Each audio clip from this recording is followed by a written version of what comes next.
본다는 것에는 많은 의미가 담겨져 있습니다. 실제 사물을 눈으로 볼 때 본다라고 쓰이기도 하고 쓰임새를 정확히 파악하거나 사람의 가능성을 본다고 할 때도 본다라고 이야기하죠.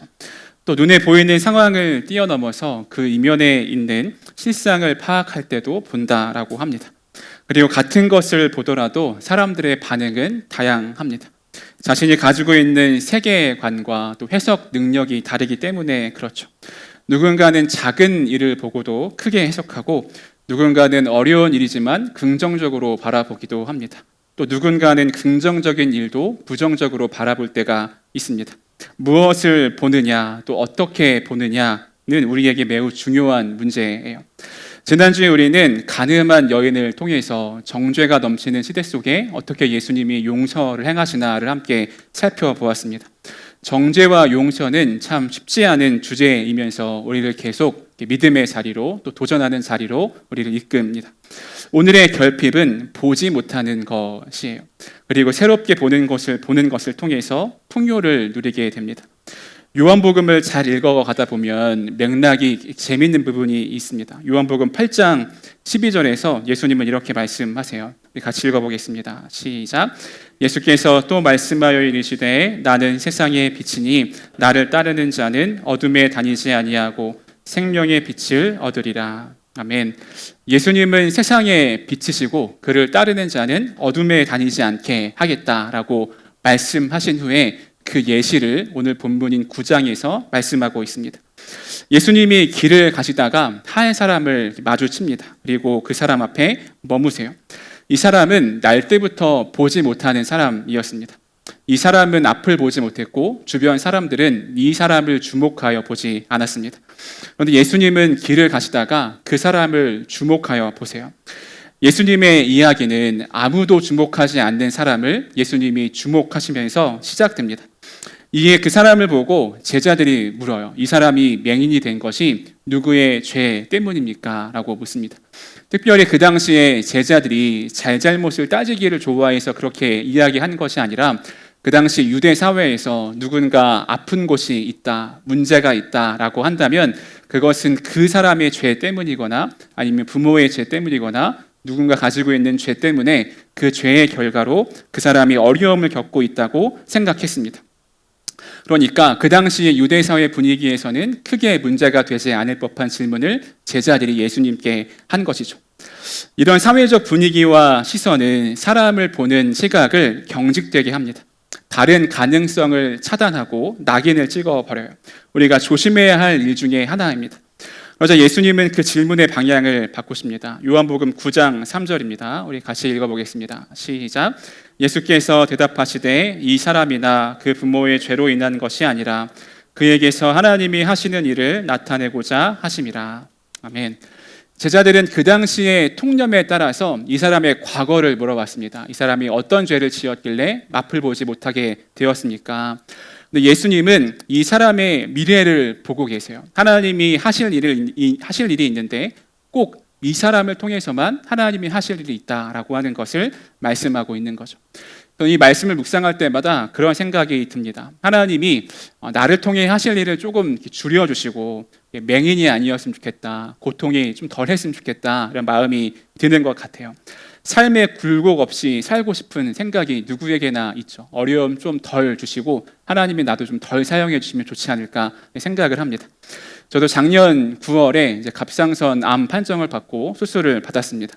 처음 그 이야기를 들었을 때는 이게 무슨 일인가 싶은 생각이 들죠. 그 당시에 하나님이 나의 이 일을 통해서 무슨 일을 하실까 이런 마음을 품는다는 것은 참 쉽지 않은 일이었습니다. 얼마 전에 다시 정밀 검사를 받으면서 그때 생각이 또 떠올라서 쉽지 않은 시간을 보내게 되었습니다. 그런데 이 일을 지나면서 전에는 보지 못했던 것을 보게 됐는데 먼저는 같은 아픔을 겪는 사람들이 참 많다라고 하는 것이었어요. 그렇게 암 때문에 힘들어하시는 분들, 갑상선 암으로 수술하시는 분들이 저에게 와서 그렇게 저도 그런 수술을 했다, 저도 그렇게 아프다라고 하시는 분들이 많이 있었습니다. 예전에는 누가 아프면 운동 안 해서 그렇다고 운동하라고 이렇게 이야기했는데 제가 누구보다 운동을 많이 했었는데 그래도 아픈 건 어쩔 수 없는 거더라고요. 또 하나는 우리 청년교회가 저를 위해 기도해 주는 것을 보면서 또 힘을 얻게 되기도 합니다. 혼자였다면 견디기 어려웠을 시간을 또 함께 기도하는 공동체가 있어서 지나올 수 있었어요. 그 아픔이 없었다면 저는 그런 것을 몰랐겠죠. 누군가 아프면 운동 안 해서 그렇다고 쉽게 생각했을 것입니다. 하나님이 하시는 일은 그 순간에는 잘 보이지 않습니다. 그런데 지나고 나서야 보일 때가 있어요. 이 맹인도 그랬을 것입니다. 그 당시에는 나에게 어떤 일이 일어났는지 정확히 알지 못했지만 시간이 다 지나고 난 뒤에 하나님이 무슨 일을 행하셨는지를 알았을 것입니다. 그런데 주님은 우리가 생각지 못하는 방식으로 일하십니다. 예수님이 이 맹인을 고치기 위해서 우리의 상식으로는 쉽게 납득되지 않는 행동을 하세요. 요한복음 9장 6절입니다. 이 말씀을 하시고 땅에 침을 뱉어 진흙을 이겨 그의 눈에 바르시고, 땅에 침을 뱉어서 그것을 이렇게 진흙으로 이겨서 눈에 이렇게 바릅니다. 우리는 아무리 친한 사람이어도 이렇게 말하다가 침 한 방울 딱 튀면 이렇게 기분 나빠하죠. 또 어느샌가 찌개에 같은 숟가락 넣어서 먹는 것도 되게 불편한 시대가 되었습니다.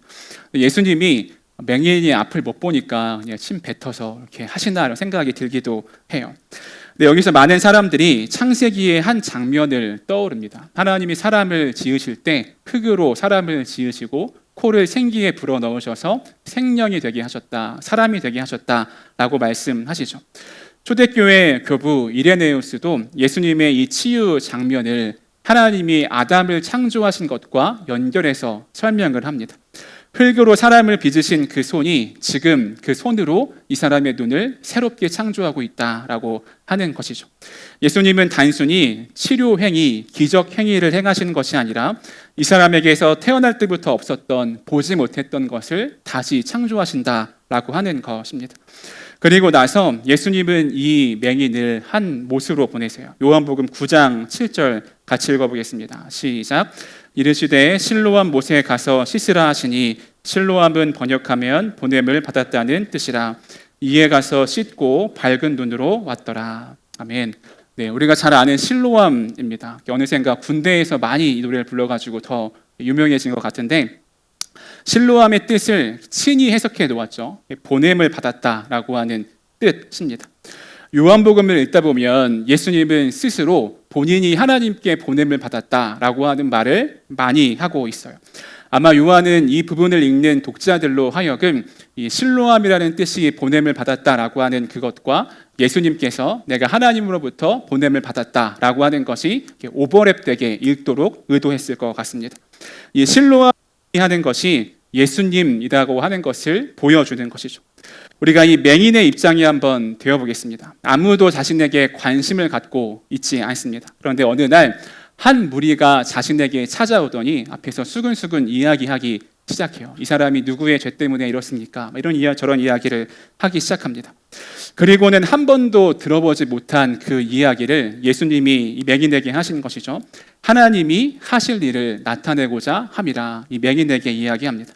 늘 사람에게 멸시를 받고 있던 맹인이었어요. 누구도 보지 않고 누구도 그에게 말을 걸어주지 않았습니다. 그런데 그에게 새로운 일이 시작된 것이죠. 흙으로 진흙을 이겨서 눈에 바르더니 실로암에서 씻고 오라라고 이야기합니다. 아마 이 사람은 그 눈에 보이고 안 보이는 것과 상관없이 이미 예수님이 오셔서 이 사람은 하나님이 하실 일을 나타낼 자다 이렇게 이야기해 주시는 것만으로도 충분했을지 모릅니다. 이 정도의 관심과 따뜻한 말이면 이제 됐다, 내가 마음의 위로를 얻었다 생각할 수도 있어요. 그런데 그 예수님의 말씀에 순종하죠.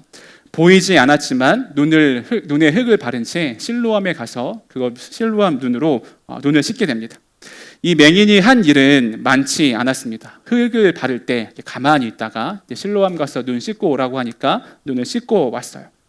아마 이 사람은 시간이 한참 지난 후에야 예수님의 마음을 알았을 것입니다.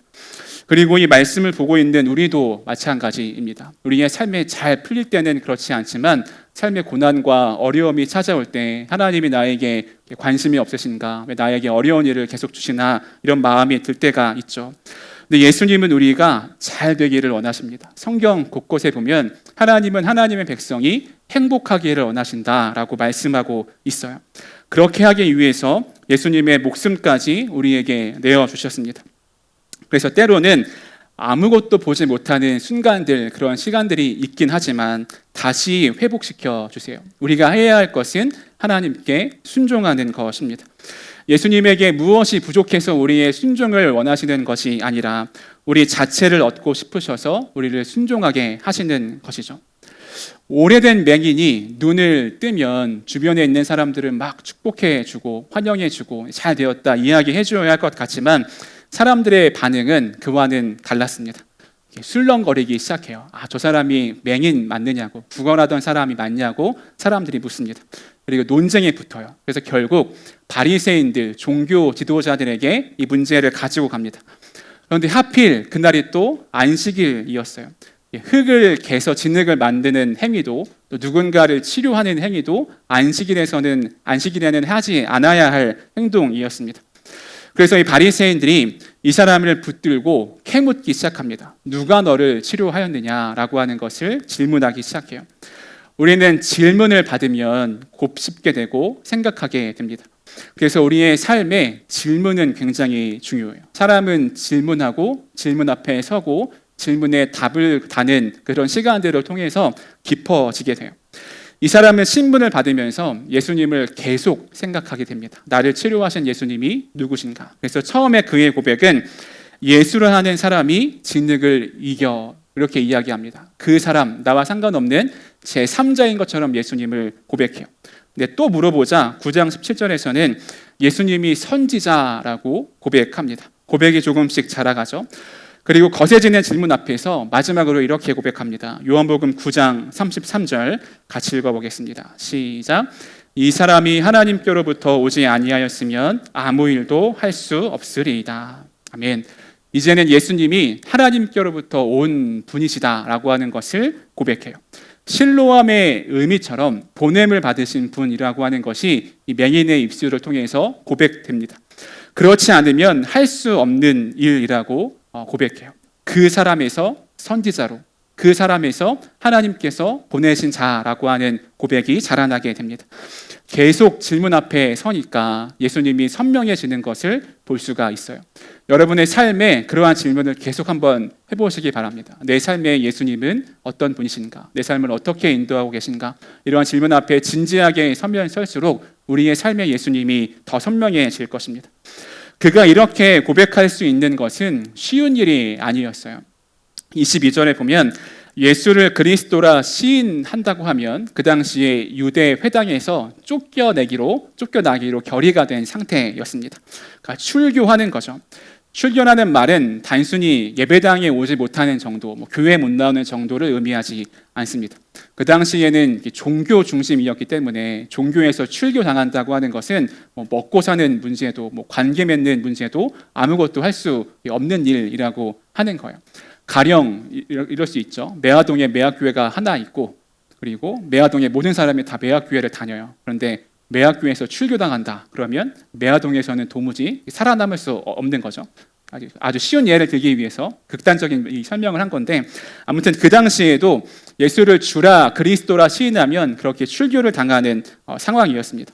그래서 바리새인들이 맹인의 부모님에게까지 가서 이 사람이 누구로부터 치료를 받았냐라고 물어봅니다. 그런데 부모님이 책임져 주지 않아요. 그가 장성하였으니까 그에게 물어봐라. 이 부모님들도 출교당할 두려움 때문에 그렇게 이야기를 합니다.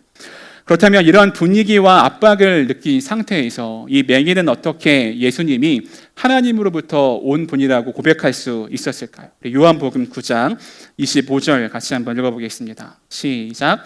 대답하되 그가 죄인인지 내가 알지 못하나 한 가지 아는 것은 내가 맹인으로 있다가 지금 보는 그것이니이다. 아멘. 맹인의 고백이 무엇인가요? 내가 아는 것은 많이 없지만 한 가지 아는 것이 있는데 내가 보지 못하다가 지금 보게 되었다는 것입니다 라고 하는 것이에요. 이 사람은 하나님의 은혜를 누렸습니다. 자기가 누린 은혜, 하나님으로부터 온 사랑, 하나님이 회복해 하신 것을 경험하고 나니까 예수님이 누군지 알게 되고, 그런 예수님을 향한 고백이 내가 출교당할 것과 같은 두려움으로부터 이길 수 있게 해주었다고 하는 것입니다. 그는 맹인이었지만 이 사건을 통해 하나님은 어떤 분이신지, 예수님이 무슨 일을 행하시는지를 보게 되었어요. 아무것도 보지 못하던 상태에서 하나님이 무슨 일을 하시는지 볼 수 있는 상태가 되었습니다.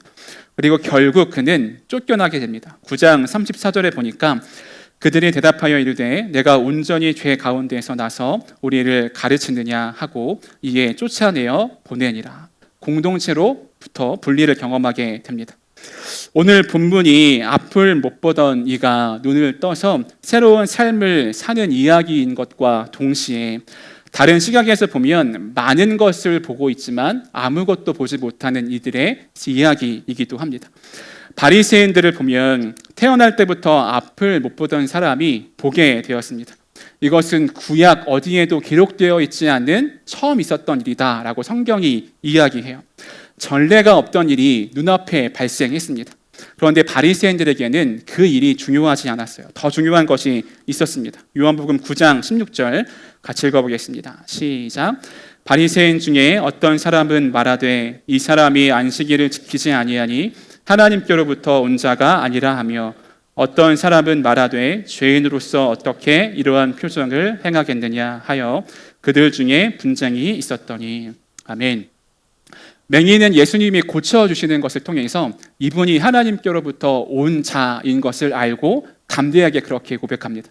바리새인들은 성경을 많이 알고 있기도 했고 그리고 지금까지 많은 것을 보며 살아왔지만 말씀 중간에 안식일을 지키지 아니하니 하나님께로부터 온 자가 아니라 이렇게 이야기합니다. 진짜 봐야 할 것을 보지 못한 것이죠. 자기의 세계에 갇혀 있는 것입니다. 그러니까 새로운 세계관이 들어갈 틈이 전혀 없어요. 그래서 눈이 뜬 사람을 데리고 와도 믿지 않고 부모를 신문하면서도 답을 바꾸지 않습니다. 증거가 쌓이고 쌓여도 이미 결론이 그 안에 있기 때문에 결론이 바뀌지 않아요.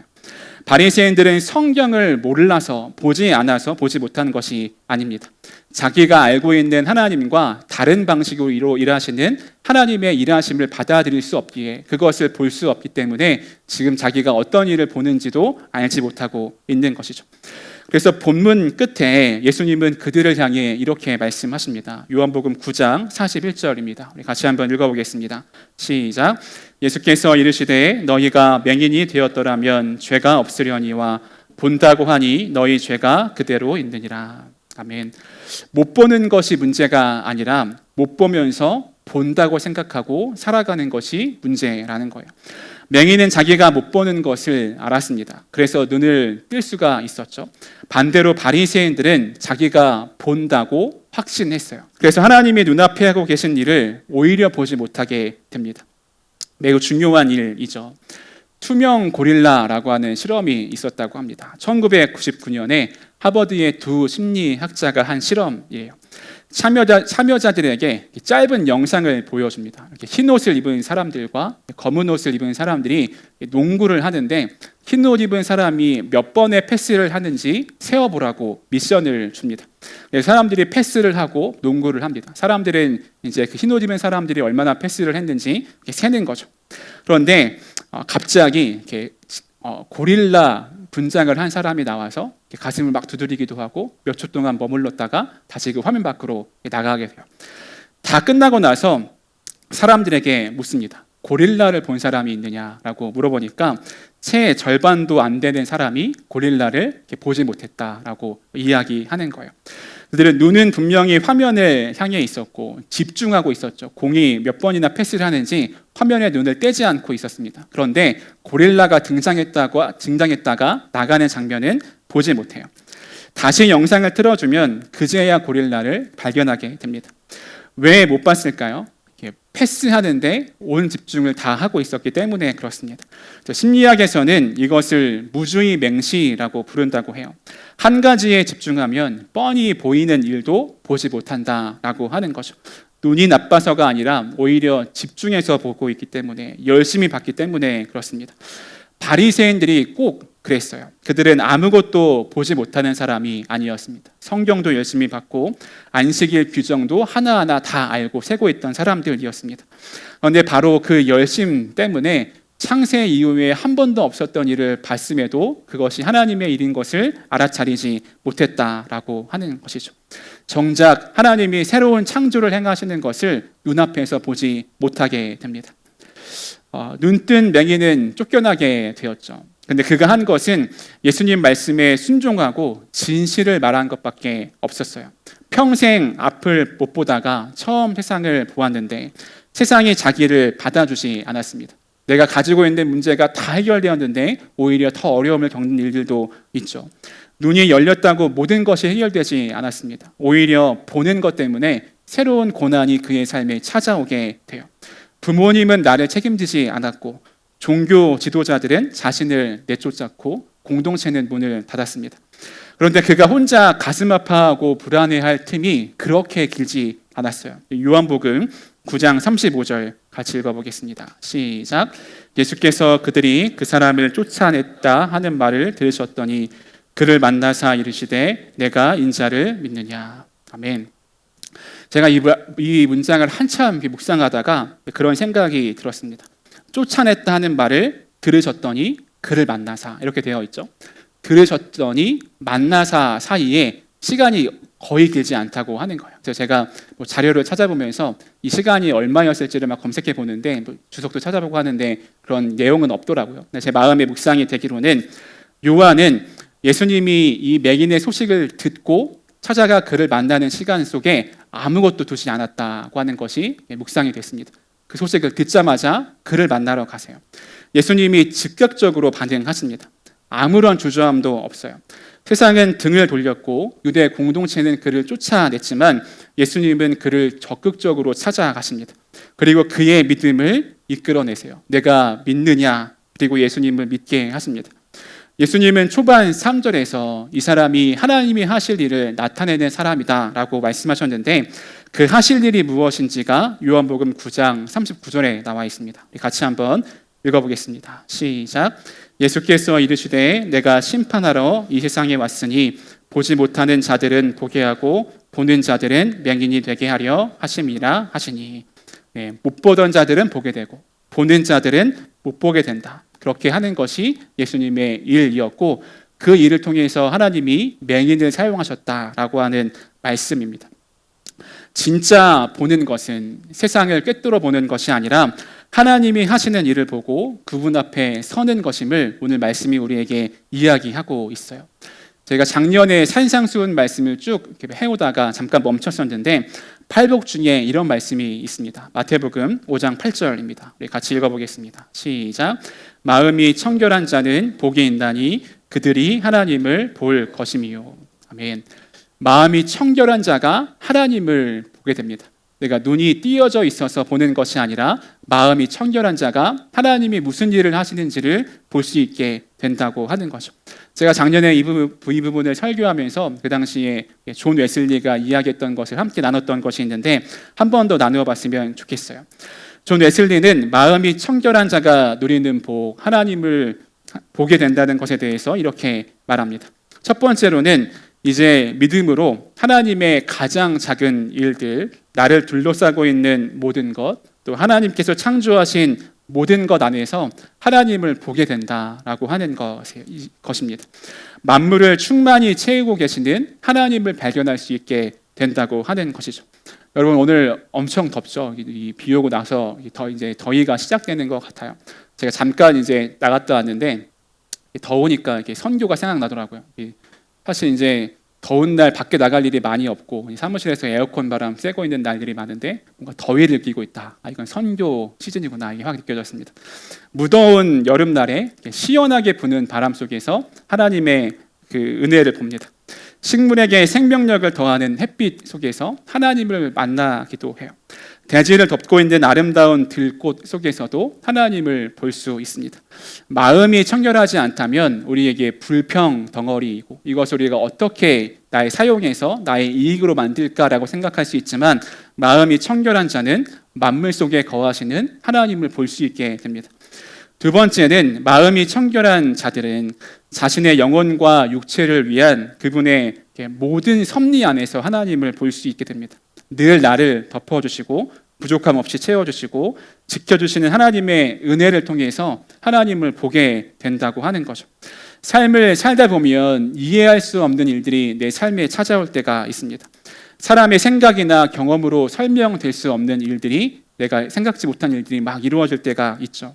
그러면 그 속에서 하나님을 보게 됩니다. 고난 속에서 나를 지키시고 나를 성장하게 하시는 주님을 보게 되고, 하나님의 깊은 지혜와 자비에 따라서 삶을 이끄시는 것도 경험하면서 하나님의 일하심을 내 삶을 통해 보게 돼요.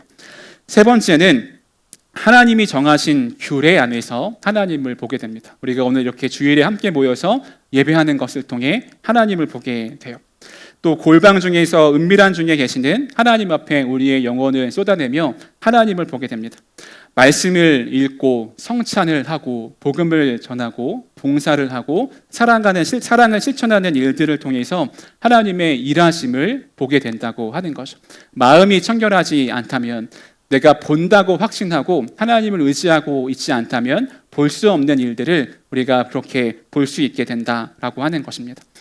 웨슬리가 말하는 이 세 가지, 만물 속에서 역사하신 하나님, 우리의 삶에서 섭리로 역사하신 하나님, 예배와 은혜의 수단 속에서 하나님을 보게 된다는 것은 눈이 좋은 사람에게 주어지는 복이 아니라 마음이 청결한 자에게 주어지는 복입니다. 그러고 보면 오늘 본문에서 하나님이 하시는 일을 본 사람은 평생 앞을 보지 못하는 사람이었습니다. 그는 자기가 못 본다라고 하는 것을 알고 있었어요. 그래서 진흙을 눈에 바를 때도 가만히 있었고, 실로암에 가서 씻으라고 할 때도 그 말에 순종했습니다. 반대로 눈이 멀쩡하고 성경을 가장 많이 알고 있던 사람들은 정작 하나님이 하시는 일 앞에서 눈이 감겨 있었습니다. 무엇이 둘을 갈랐나요? 그것은 마음이었습니다. 그 신앙의 중심이었어요. 한 사람은 나는 못 본다고 인정하면서 하나님을 향한 청결한 마음, 또 한 사람은 나는 본다고 하면서 굳은 마음을 가지고 있었습니다. 그러니 오늘 우리가 물어야 할 것은 내가 눈이 좋은가가 아닙니다. 내가 지금 하나님이 하시는 일을 보고 있는가라고 하는 것이에요. 같은 하루를 살고 같은 일을 겪고 누군가는 그 속에서 일하시는 하나님을 보기도 하지만 누군가는 그 속에서 불평하고 하나님이 나의 삶을 이끄시지 않는다 원망하기도 합니다. 마음이 나로 가득 차 있으면 내 눈앞에서 하나님이 새로운 창조를 행하시고 놀라운 일을 행하셔도 그것을 볼 수 없게 돼요. 마음이 청결하여 하나님을 의식하며 살아가면 그 어떤 자리에서도 하나님의 손길을 볼 수 있게 됩니다. 여러분, 이 말씀을 이번 한 주 아주 구체적으로 적용하고 실천해 봤으면 좋겠어요. 내게 주어진 모든 상황 속에서 하나님의 일하심을 보는 것입니다. 이 일을 통해서 하나님은 어떻게 역사하고 계신가? 막 무더운 날인데 이 무더위를 통해서 하나님은 어떻게 내 삶에 역사하고 계신가? 직장에서 일을 하면서 또 공부를 하면서 하나님은 지금 내 삶에 어떻게 역사하고 계신가를 계속 집중해 봤으면 좋겠습니다. 그렇게 우리의 시선이 달라지면 하나님의 일하심을 볼 수 있게 될 것입니다. 말씀을 마무리하겠습니다. 눈을 뜬 사람은 결국 회당에서 쫓겨났죠. 세상은 그를 받아두지 않았습니다. 그러나 그가 혼자 남겨진 시간은 그리 길지 않았습니다. 예수님이 그를 찾아오셨고 그가 믿음으로 고백하게 됩니다. 주여, 내가 믿나이다. 이제 그의 믿음이 예수님을 향해 그 사람에서, 선지자에서, 하나님이 보내신 자에서 내가 믿습니다라고 변하게 됩니다. 우리의 고백도 거기까지 이르렀으면 좋겠습니다. 우리가 드릴 첫 고백은 이럴지도 모르겠어요. 저는 잘 보지 못합니다. 제 눈을 열어 주십시오. 못 본다는 것을 아는 그 자리에서 주님이 우리에게 오시기를 간구하고 기도했으면 좋겠습니다. 그리고 주님이 그 눈을 우리에게 열어 주실 것이에요. 그리고 우리가 오늘 이 맹인의 고백처럼 이 믿음의 고백에 이르게 되었으면 좋겠습니다. 주여, 믿나이다. 주여, 내가 믿나이다. 나의 눈을 띄워주시고 이제 내가 못 보던 상황에서 하나님의 일하심을 보게 될 것을 믿나이다. 이러한 고백이 우리 가운데 있었으면 좋겠습니다. 한 주간 여러분의 삶이 어떠한 상황 가운데서도 하나님의 일하심을 보고 또 감사하고 기뻐하는 한 주간의 삶이 되기를 주님의 이름으로 축복합니다.